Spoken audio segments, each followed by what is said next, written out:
بسم اللہ الرحمن الرحیم۔ یہ بہت مشہور واقعہ ہے اور سیرت و حدیث کی تقریباً تمام مستند کتب میں اس کا ذکر ملتا ہے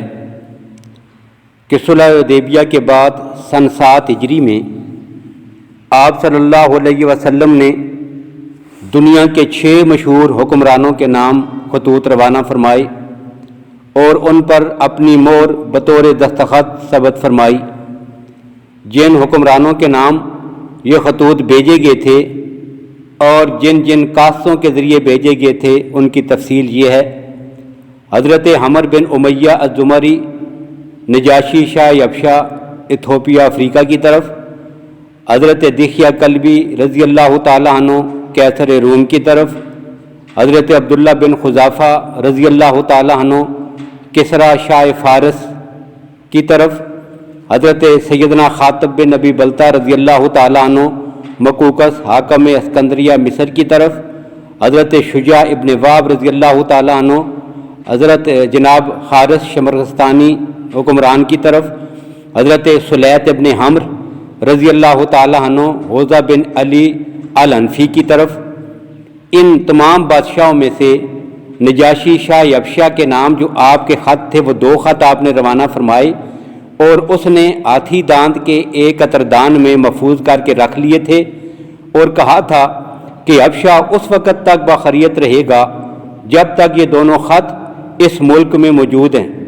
یہ بات طبقات ابن سعد میں لکھی گئی ہے۔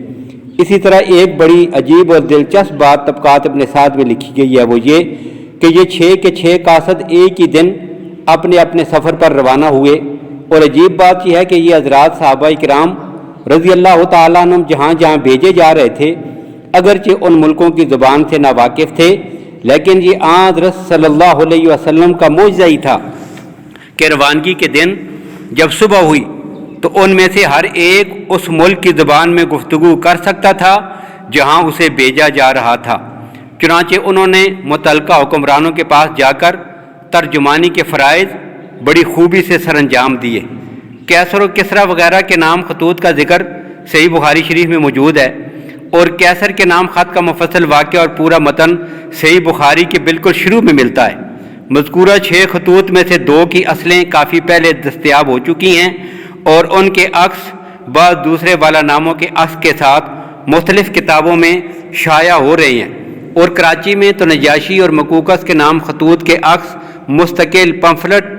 کی صورت میں ترجمے کے ساتھ شائع ہوئے ہیں۔ اس میں ان دونوں خطوط کے ساتھ حضرت صلی اللہ علیہ وسلم کے ایک اور خط کی کاپی بھی شامل ہے کہ جو مذکورہ 6 خطوط کے علاوہ ہے۔ یہ آپ نے منذر ابن ساوا حاکم بحرین کے نام بھیجا تھا۔ ان اصلوں کی دستیابی کی مفصل رویداد ڈاکٹر امید اللہ صاحب نے رسول اکرم صلی اللہ علیہ وسلم کی سیاسی زندگی نامی اپنی کتاب میں ذکر کیا ہے۔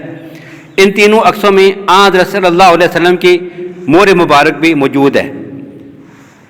شیخ الاسلام مفتی محمد تقی عثمانی دامت برکاتہم العالیہ لکھتے ہیں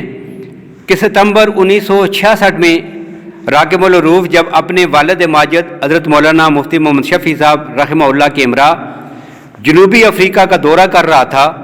تو جوہانسبرگ کے واٹر فال اسلامک انسٹیٹیوٹ کو بھی دیکھنے کا موقع ملا۔ انسٹیٹیوٹ کے ناظم جناب مولانا ابراہیم میاں صاحب نے کتب خانہ بھی دکھایا، ساتھ ہی ایک نہایت بیش قیمت یادگار کی زیارت کرائی۔ یہ حضرت صلی اللہ علیہ وسلم کے اسی خط مبارک کا فوٹو تھا کہ جو آپ نے کسریٰ پرویز کے نام بھیجا تھا۔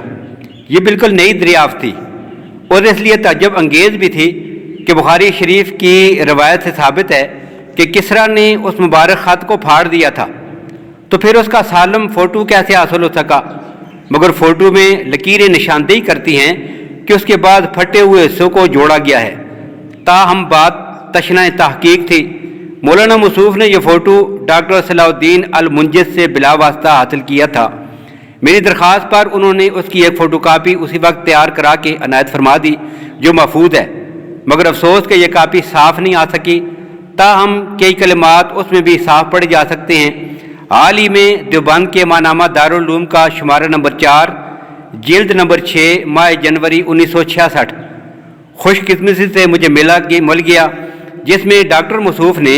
خط کا فوٹو تو شائع نہیں کیا، لیکن خط کی دستیابی کی مفصل روئے داد سپرد قلم کی ہے۔ ان کا بیان ہے کہ وہ مکتوب گرامی ہرن کی باریک کھال پر لکھا ہوا ہے، 3 سے 10 سطر چاک کی گئی ہے